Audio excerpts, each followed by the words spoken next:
मेरा नाम सुनीता है। मैं एक मिडिल क्लास फैमिली से हूँ। मैं काफ़ी पढ़ी लिखी हूँ। मेरी पढ़ाई पूरी होते ही मेरे माता पिता ने मेरे लिए रिश्ता देखना शुरू कर दिया था। मेरे लिए लड़के का रिश्ता आया। उसका नाम गौरव था। दोनों ही परिवारों की रजामंदी से हमारी शादी हो गई और मैं विदा होकर अपने ससुराल चली गई। मेरे ससुराल में मेरे पति के अलावा उनकी भाभी रहती थीं। मेरे पति के माता पिता काफ़ी साल पहले ही इस दुनिया को छोड़ चुके थे। मेरी जेठानी भी विधवा थीं। उनका इस दुनिया में कोई नहीं था, इसलिए वह अपनी ससुराल में ही रह रही थीं। मेरी जेठानी के पास कोई औलाद नहीं थी। उनके पति जल्दी ही इस दुनिया से चले गए थे। उनका नाम पारुल था और वह भरी जवानी में ही विधवा हो गई थीं। मैं अपनी जेठानी के कमरे में चली गई और उनसे बात करने लगी। मेरी जेठानी बहुत अच्छी और संस्कारी औरत थीं। वे हमेशा भगवान की पूजा पाठ में लगी रहती थीं। उन्होंने अपने देवर का बहुत ख्याल रखा था। उससे पहले उनके साथ जो कुछ भी हुआ था, उसके बारे में मुझे नहीं पता, लेकिन मेरी जेठानी बहुत अच्छी औरत थीं। मैं रोज उनकी टांगें दबाने उनके कमरे में चली जाती थी। एक दिन जब वह सो गईं, तो मैं किचन की तरफ चली गई। किचन में आकर मैंने भाभी के लिए चाय बनाई और उनके कमरे में देने चली गई। फिर किचन का सारा काम निपटा कर भाभी के कपड़े इस्त्री करके अलमारी में सेट कर दिए। अपने कमरे में जाते जाते मुझे 11 बज गए थे। गौरव भी सोने के लिए लेट चुके थे।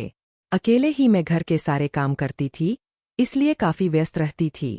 जब मेरे पति शाम को काम से वापस आते थे, तब मैं उन्हें टाइम नहीं दे पाती थी, क्योंकि मेरी जेठानी शाम को 5 बजे के बाद अपने कमरे से बाहर नहीं निकलती थीं और हर छोटे से छोटे काम के लिए मुझे आवाज देती थीं। मुझे उनकी सेवा करके बड़ी खुशी होती थी। मैंने उनसे कह रखा था कि आपको बेड से नीचे अपना एक कदम भी उतारने की जरूरत नहीं। मैं आपका सारा काम खुद कर दूंगी। मेरी बात सुनकर मेरी जेठानी बहुत खुश हुई थीं और मुझे आशीर्वाद देने लगी थीं। मुझे आशीर्वाद ही तो चाहिए था। देखते ही देखते हमारी शादी को 1 साल हो गया, मगर अभी तक मुझे कोई बच्चा नहीं हुआ था। मेरी जेठानी बहुत संस्कारी औरत थीं। मेरे पति कहते थे कि भाभी से आशीर्वाद ले लेना और उनसे अपने लिए प्रार्थना करवाया करो। भगवान उनकी प्रार्थना को बहुत जल्दी सुनते हैं, इसलिए तुम उनसे आशीर्वाद लेकर रहा करो।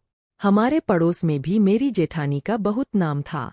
किसी का भी बच्चा बीमार होता तो वे लोग मेरी जेठानी से अपने बच्चे को आशीर्वाद दिलवाने के लिए लाते थे।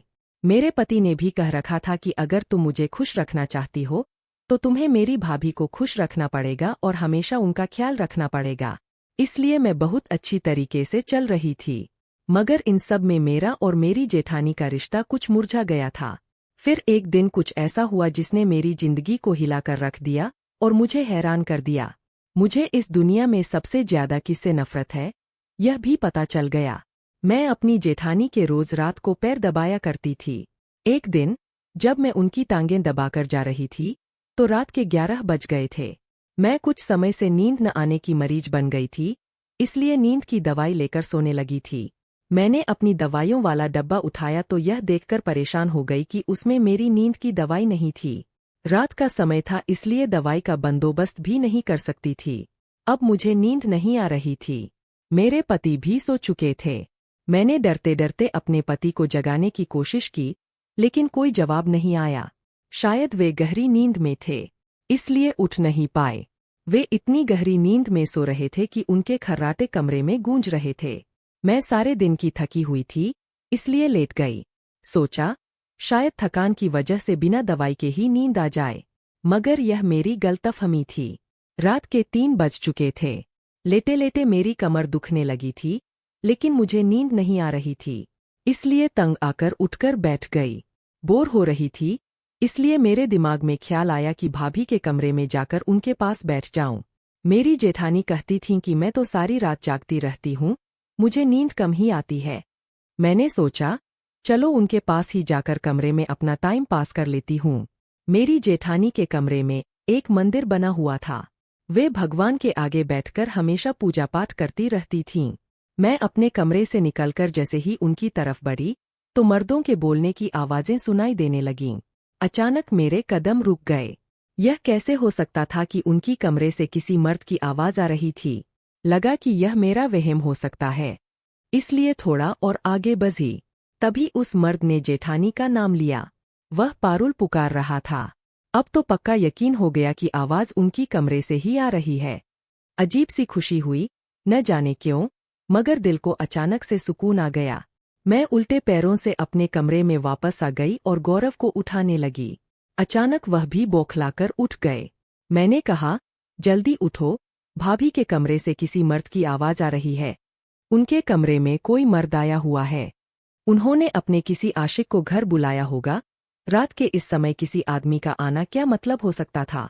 मेरे पति गुस्से में आ गए और कहने लगे, सुनीता, मैं तुम्हारी जुबान खींच लूंगा अगर तुमने मेरी मां जैसी भाभी पर कोई भी गलत आरोप लगाने की कोशिश की। इसलिए सोच समझकर मेरी भाभी के लिए कुछ भी बोला करो। मैंने पति का हाथ पकड़कर खींचा और कहा, एक बार मेरे साथ चलो, अपनी आंखों से सब कुछ देख लो। मेरे पति गुस्से से मुझे देख रहे थे, मगर मेरे पीछे पीछे चलने लगे। मैंने एकदम से जेठानी के कमरे का दरवाज़ा खोल दिया ताकि उन्हें समझने का भी मौका न मिले। दरवाज़ा खोलने के बाद जो देखा, उससे हम दोनों हैरान हो गए। मेरी जेठानी भगवान की मूर्ति के आगे हाथ जोड़कर बैठी हुई थीं और प्रार्थना कर रही थीं। उन्होंने पीछे मुड़कर हमें देखा और घूरने लगीं। मैंने घबराकर कहा, भाभी, मैं आपसे सिर दर्द की गोली लेने आई थी। मेरे पास नहीं है। शायद आपके कमरे में हो। गौरव खामोशी से खड़े रहे। जेठानी ने गौरव को अपने पास बुलाया, लेकिन वे उनके पास नहीं गए और कमरे से बाहर निकल गए। मैं कमरे के अंदर चारों तरफ देखने लगी, लेकिन मर्द कहीं नहीं दिखा। जेठानी गुस्से में कहने लगीं, तुम यहाँ क्या कर रही हो? मेरा मुंह क्यों देख रही हो? रात को आकर मेरी प्रार्थना में खलल डाल दी। उनका गुस्सा देखकर मैं डर गई। पहले दिन से ही जेठानी ने मेरे दिल में अपने लिए डर पैदा कर दिया था। उनसे कुछ भी पूछने की हिम्मत नहीं होती थी। डरते डरते मैं अपने कमरे में चली गई।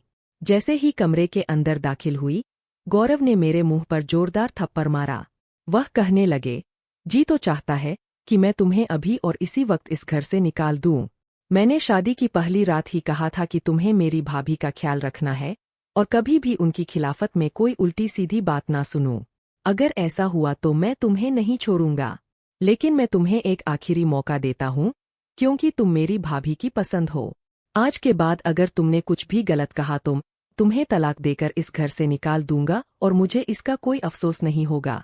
समझी तुम? मैं तो अपने पति की बातें सुनकर हैरान रह गई थी और पूरी तरह से डर गई थी। गौरव फिर से सोने के लिए लेट गए थे, जबकि मैं कमरे के कोने में बैठी चुपके चुपके रो रही थी। आज मेरे पति ने मुझे मेरी जेठानी की वजह से इतनी बड़ी बात कह दी थी।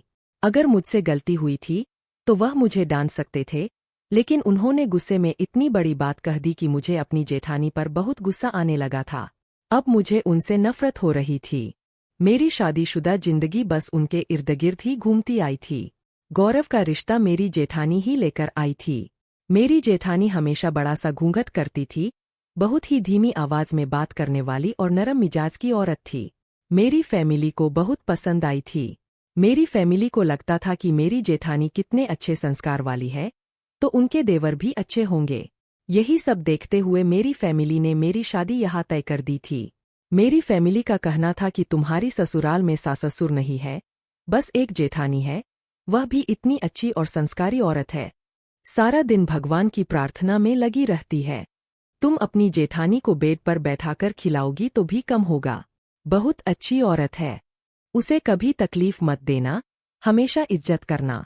शादी की पहली रात में मेरे पति ने भी यही समझाया था कि मेरी भाभी का हमेशा ख्याल रखना। मेरी भाभी मेरे लिए मां की तरह है। अगर तुम उन्हें खुश रखोगी तो मैं भी खुश रहूंगा। गौरव की बातें मेरे दिमाग में नक्श सी बन गई थी। तब से ही मैंने अपनी जेठानी का हमेशा ख्याल रखा, उनकी सेवा की और उन्हें अपना सब कुछ मान लिया था। गौरव मेरी तारीफ करते रहते थे, मगर शाम को जब गौरव ऑफिस से घर आते तो काफी घंटों तक अपनी भाभी के कमरे में बैठे रहते थे। अगले दिन भी ऐसा ही हुआ। गौरव ऑफिस से वापस आए और भाभी के कमरे में बैठ गए। 2 घंटे बाद भाभी के कमरे से बाहर निकले तो बहुत गुस्से में थे।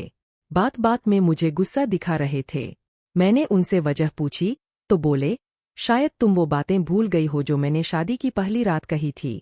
मैंने कहा था कि मेरी भाभी का ख्याल रखना, लेकिन तुम बहुत लापरवाह हो। उनकी बातें सुनकर मेरा दिल टूट गया था। मुझे रोना आ रहा था कि मेरी कौन सी बात भाभी को बुरी लगी होगी। मुझे डर था कि कहीं गौरव मुझसे नाराज न हो जाएं। मैंने फिर से अपनी जेठानी की सेवा दिन रात करना शुरू कर दिया था।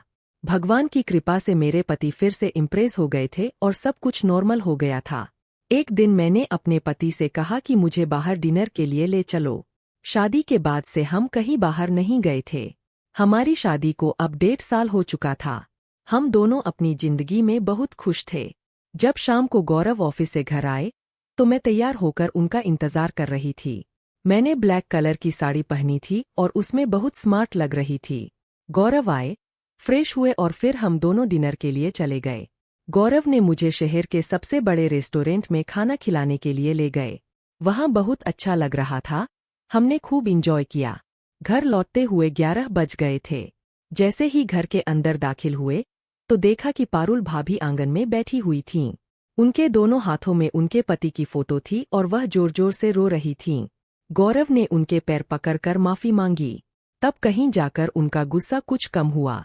गौरव मुझसे कहने लगे, तुम मेरी भाभी के पीछे क्यों पड़ी हुई हो? वह हर वक्त मुझसे तुम्हारी शिकायत करती रहती है। मैं उनकी बातें सुनकर चौंक गई थी, क्योंकि मैंने कभी उनके साथ बुरा सुलूक नहीं किया था। मैं तो दिन रात उनकी सेवा में लगी रहती थी। मैंने अपने पति को यकीन दिलाने की कोशिश की, लेकिन वह मानने के लिए तैयार नहीं थे। फिर मैंने उनके सिर पर हाथ रखकर उनकी कसम खाई और उन्हें यकीन दिलाने की कोशिश की कि मैंने भाभी का हमेशा ख्याल रखा है। उस समय मुझे ऐसा लग रहा था जैसे अपने पति को मनाना बहुत मुश्किल हो गया है। मैंने अपनी जेठानी की बहुत सेवा की थी, मगर वह उल्टा मेरी शिकायत कर रही थीं। अब मुझे एहसास हो गया था कि हम किसी के साथ अच्छा करते हैं तो बदले में पहले हमें बुराई मिलती है। अब जब मुझे अपनी जेठानी के कमरे से किसी मर्द की आवाज आई थी तो मुझे लगा था कि मैं इस औरत का सच सामने लाकर ही रहूंगी। आज से पहले मुझे इस बात का एहसास नहीं था, लेकिन अब मुझे अपनी जेठानी से बहुत ज्यादा नफरत हो गई थी। मेरी शादीशुदा जिंदगी पर उनकी वजह से ग्रहण लग चुका था। गौरव हर वक्त अपनी भाभी की चिंता में लगे रहते थे। मैं तो जैसे उनके घर की नौकरानी बनकर रह गई थी। अब मैंने सोच लिया था कि मैं अपनी जेठानी की असलियत खुद जानकर रहूंगी और अपने पति की आंखों पर बंधी पट्टी उतार दूंगी। मैंने अपने आंसू पोंछ लिए और सोने के लिए लेट गई थी। सुबह जब मेरे पति ऑफिस जाने के लिए उठे तो उनका मूड नॉर्मल था। मैंने भी अपने मूड को नॉर्मल रखा।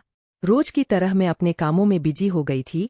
तभी अचानक से मेरी जेठानी मेरे पास आई और मुझे घूरते हुए कहने लगी, परसों रात तुम मेरे कमरे में क्या लेने आई थी? मैं भी उनकी आंखों में आंखें डालकर कहने लगी, कल रात मुझे आपके कमरे से किसी आदमी के बोलने की आवाज आ रही थी। मुझे बहुत टेंशन हो गई थी कि घर में ना जाने कोई चोर ही ना घुस आया हो, इसलिए मैं गौरव को लेकर आपके कमरे की तरफ आई थी। भाभी कहने लगीं, तुम्हें शर्म नहीं आती किसी के कमरे में ऐसे ताकझांक करते हुए? मैं कमरे में थी तो कमरे में चोर नहीं आएगा। लगता है तुम्हारे दिलो दिमाग में ही चोर घुस आया है। इस चोर को मैं तुम्हारे दिल से कैसे निकालूंगी? लेकिन मेरे पास एक रास्ता है। तुम्हें तुम्हारे पति से डिवोर्स दिलवाकर इस घर से निकाल दूंगी। अगर मैंने गौरव से कह दिया कि वह तुम्हें डिवोर्स देकर इस घर से निकाल दे, तो वह मेरे एक बार कहने पर ही तुम्हें इस घर से निकाल देगा और सोचने तक का टाइम नहीं लेगा। तुम्हारे हाथ में डिवोर्स के पेपर देकर तुम्हें घर से चलता करेगा। मैं उनकी तलाक वाली धमकी से डर गई और बहुत सहम गई, इसलिए मैंने कुछ नहीं कहा और खामोश हो गई। हर रात की तरह आज भी अपने रूटीन के अनुसार सारे काम से फ्री होकर अपने कमरे में चली गई थी। रोज की तरह गौरव भी सो चुके थे।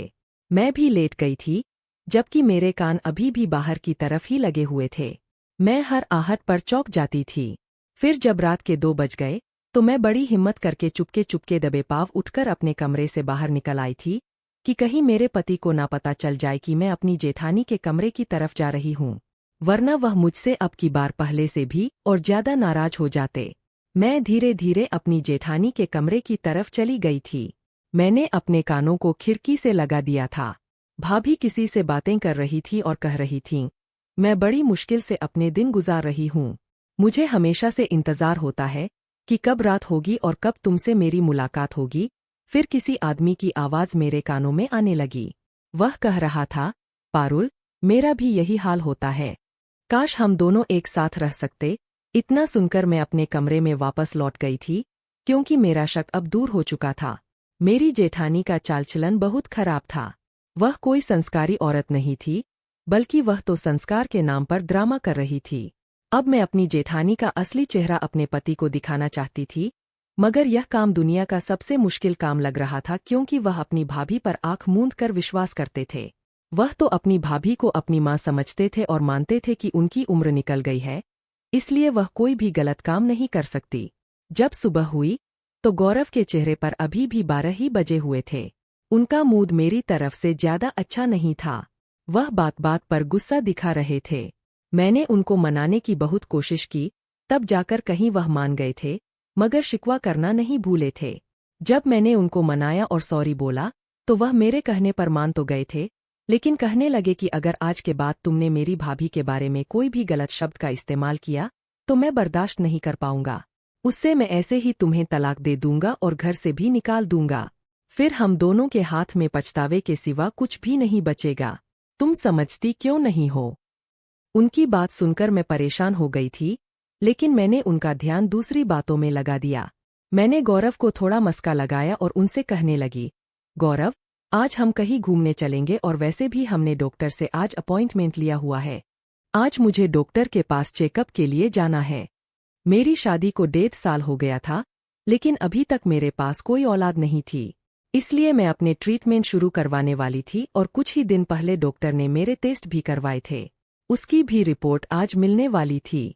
गौरव तो मेरी इस बात पर राजी हो गए थे और कहने लगे कि ठीक है, मैं शाम को जल्दी वापस आ जाऊंगा, तुम रेडी रहना।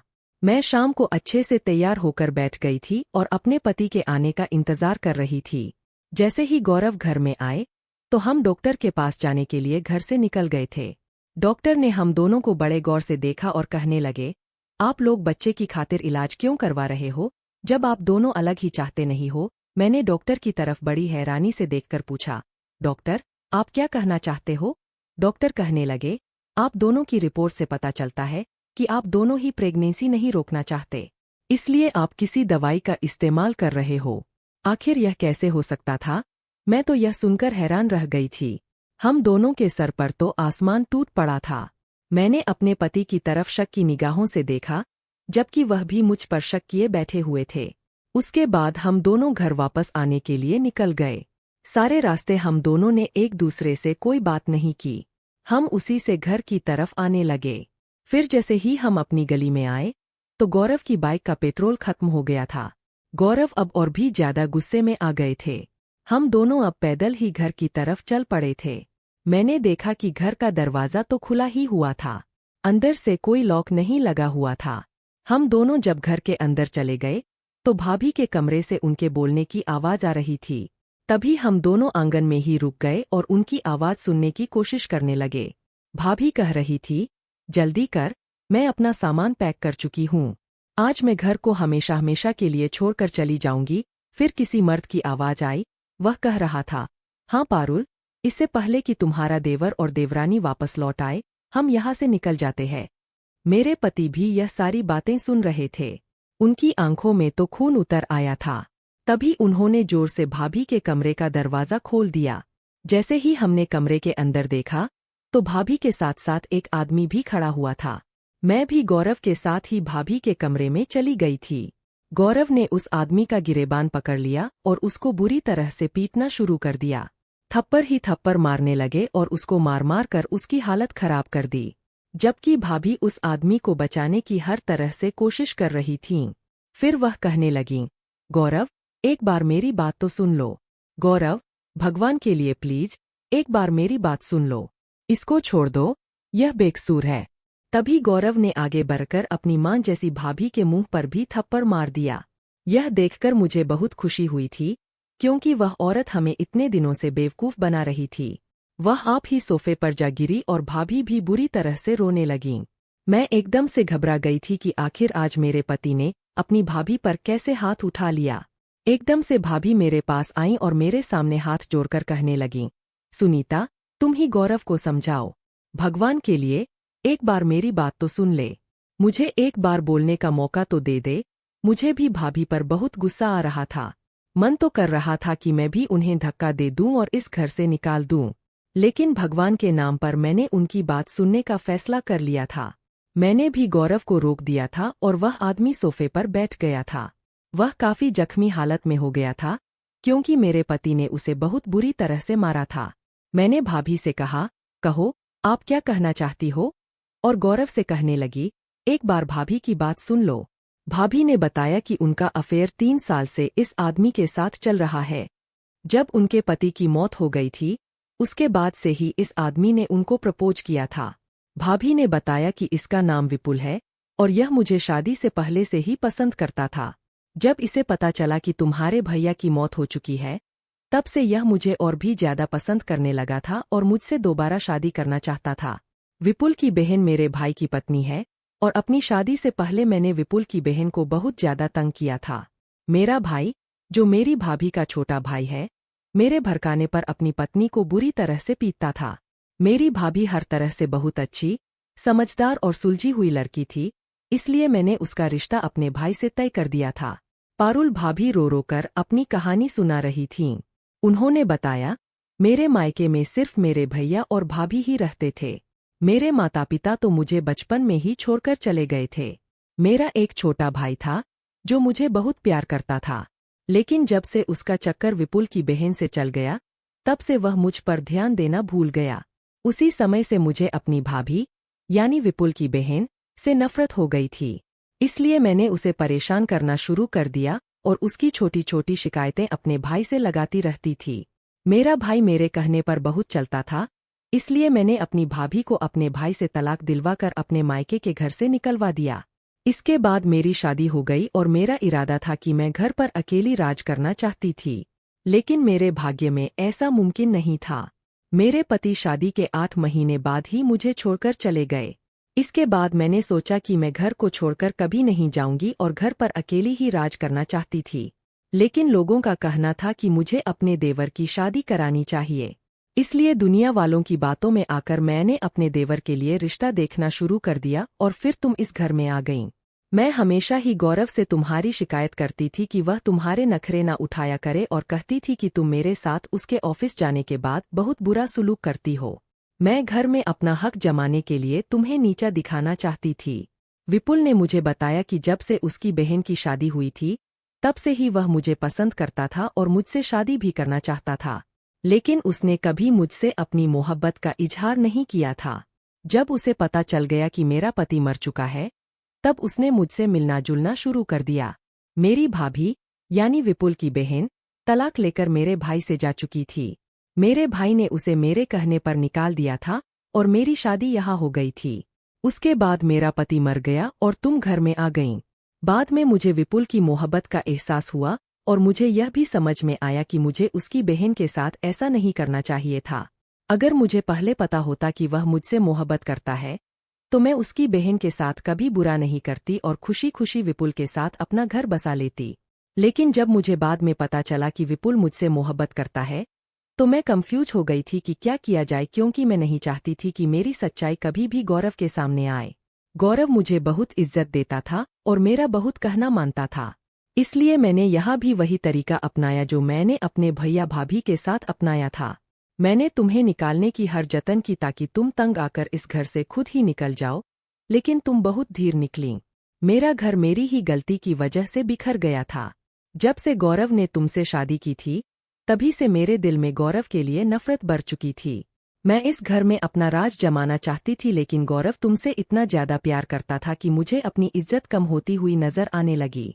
गौरव ने मुझे अपनी माँ का दर्जा दे दिया था और मैं उससे नफरत करने लगी थी। मैंने सोच रखा था कि मैं अपनी मोहब्बत पाकर ही रहूंगी। मैं विपुल से शादी करना चाहती थी और उसके साथ यहाँ से चली जाऊंगी। मैं तुम दोनों के खाने में भी प्रेगनेंसी न ठहरने की दवाई मिला दिया करती थी, ताकि अगर तुम्हारा बच्चा हो गया तो गौरव बच्चे से और ज्यादा प्यार करने लगेगा और मेरा ध्यान हटा लेगा, क्योंकि मैं ऐसी जिंदगी नहीं गुजारना चाहती थी। ज्यादातर विधवा औरतों की कोई वैल्यू नहीं होती, लेकिन मैं ऐसा नहीं चाहती थी। मैं चाहती थी कि घर में मुझे मालकिन बनाकर रखा जाए और हर काम मेरी मर्जी के मुताबिक हो। यही वजह है कि अभी तक तुम प्रेग्नेंट नहीं हो। काफी समय से विपुल मुझसे कह रहा था कि मैं उसके साथ भाग जाऊं। मेरी और विपुल की मुलाकातें बढ़ने लगी थीं। मैं अपने कमरे की खिड़की खोल दिया करती थी और विपुल खिड़की से मेरे कमरे में आ जाया करता था। हम दोनों रात में एक दूसरे से बातें किया करते थे। हमने शादी करने का इरादा कर लिया था। अब मैं विपुल के साथ घर छोड़कर जा रही थी। हम दोनों ही शांत थे। मेरी जेठानी ने मेरी जिंदगी में जहर घोलने की कोई कसर नहीं छोड़ी थी। मुझे अपनी जेठानी पर बहुत गुस्सा आ रहा था। हम सब खामोश खड़े थे। तभी विपुल बोल पड़ा, पारुल, तुम्हें क्या लगता है मैं तुमसे प्यार करता हूँ? मैं तुमसे प्यार करने का सिर्फ नाटक कर रहा था। मैं तुम्हें बहाने से भगा कर ले जाता और किसी सड़क के किनारे छोड़ देता। क्या मुझे नहीं पता कि तुमने मेरी बहन के साथ कितना बुरा किया है? तुम्हारी वजह से मेरी बहन तलाकशुदा होकर घर में बैठी है और दिनरात खून के आंसू रोती रहती है। अपनी बहन को देख देखकर मुझे सबसे ज्यादा गुस्सा तुम पर आता था। इसलिए मैंने तुम्हारे साथ प्यार का ढोंग रचाया और तुम्हें अपने प्यार के जाल में फंसा लिया। मुझे पता था कि तुम बहुत बड़ी लालची औरत हो। तुम हर घर में अपनी चलाना चाहती हो। इसलिए तुमने अपने भाई की जिंदगी बर्बाद कर दी और अब यहाँ तुम अपने देवर की जिंदगी भी बर्बाद करने जा रही थी। मैंने सोच लिया था कि मैं तुमसे इसी तरह बदला लूंगा। जब मैं तुम्हें यहाँ से लेकर भाग जाता तो सारे मोहल्ले में तुम्हारी बदनामी हो जाती और उसके बाद मैं तुम्हें नहीं अपनाता। तब तुम्हें पता चलता कि किसी को धोखा देना कैसा होता है। जिस तरह तुमने मेरी बहन को जलील किया था उसी तरह मैं भी तुम्हें सारी दुनिया के सामने जलील करना चाहता था। लेकिन इससे पहले ही इन दोनों को हमारी सच्चाई के बारे में पता चल गया। तुम्हें क्या लगता था कि मैं तुमसे शादी करना चाहता हूँ? यह तुम्हारी बहुत बड़ी गलतफहमी है। मैं तो सिर्फ तुमसे बदला लेना चाहता था। इसलिए तुम्हारे साथ प्यार का खेल खेल रहा था और रोज तुमसे मिलने यहाँ आता था। मैं कभी भी तुम जैसी औरत से शादी नहीं कर सकता, जो दूसरों का घर नहीं बसा सकती, वह खुद का घर भी नहीं बचा सकती। इतना कहकर विपुल आगे बढ़ गया था। पारुल भाभी विपुल के पीछे गेट तक चली गईं। वे बुरी तरह से विपुल के आगे पीछे रो रही थीं और कह रही थीं, प्लीज मुझे अपने साथ लेकर चलो। तुमने मुझे बहुत बड़ा धोखा दिया है। मैंने तुम्हारी बहन के साथ जो भी किया उसके लिए मुझे माफ कर दो, लेकिन प्लीज मुझे एक्सेप्ट कर लो। लेकिन विपुल ने उनकी एक नहीं सुनी और उन्हें धक्का देकर घर से निकल गया। उसके बाद गौरव ने भाभी का हाथ पकड़कर उनके कमरे में बंद कर दिया। वे हैरान थे कि उन्होंने अपनी भाभी को अपनी मां समान समझा था, लेकिन उनकी भाभी उनकी ही जिंदगी में जहर घोल रही थीं। 3 दिन बाद मेरे पति ने पारुल भाभी की शादी एक 50 साल के आदमी के साथ करने का फैसला कर लिया था। भाभी शादी करने के लिए तैयार नहीं थीं, लेकिन मेरे पति ने कहा, अब मेरे भैया इस दुनिया में नहीं है, इसलिए घर और जायदाद में आपका कोई हिस्सा नहीं है। इसलिए आप इस घर में नहीं रह सकती। मैं आपको सड़कों पर बर्बाद होने के लिए नहीं छोड़ सकता। आप औरत है, इसलिए आपकी इज्जत कर रहा हूँ। इस आदमी से शादी कर लेंगी तो आपका घर भी बस जाएगा, वरना मैं आपको मारकर घर से निकाल दूंगा। आपका अपना कोई नहीं है, यह मैं अच्छी तरह से जानता हूँ। इसलिए मैं नहीं चाहता कि आपको दर दर की ठोकरें खानी पड़े। आपके लिए बेहतर यही होगा कि चुपचाप शादी कर लें और अपना घर बसा लें। मेरी जेठानी मान गई थीं, इसलिए उन्होंने शादी करना ही बेहतर समझा और चुपचाप उस 50 साल के आदमी के साथ शादी कर ली। गौरव ने उन्हें विदा करते समय कहा, आज के बाद हमारा जो भी रिश्ता था वह खत्म हो चुका है। अपना घर बसा लो, इसी में तुम्हारी भलाई है। अगर तुम वहां से वापस मेरे घर आ गईं, तो मैं तुम्हें इस घर में नहीं रखूंगा, क्योंकि अब इस घर में तुम्हारे लिए कुछ भी बाकी नहीं है। इस घर के दरवाजे तुम्हारे लिए हमेशा के लिए बंद हो गए हैं। भाभी रोते हुए अपने पति के साथ चली गईं।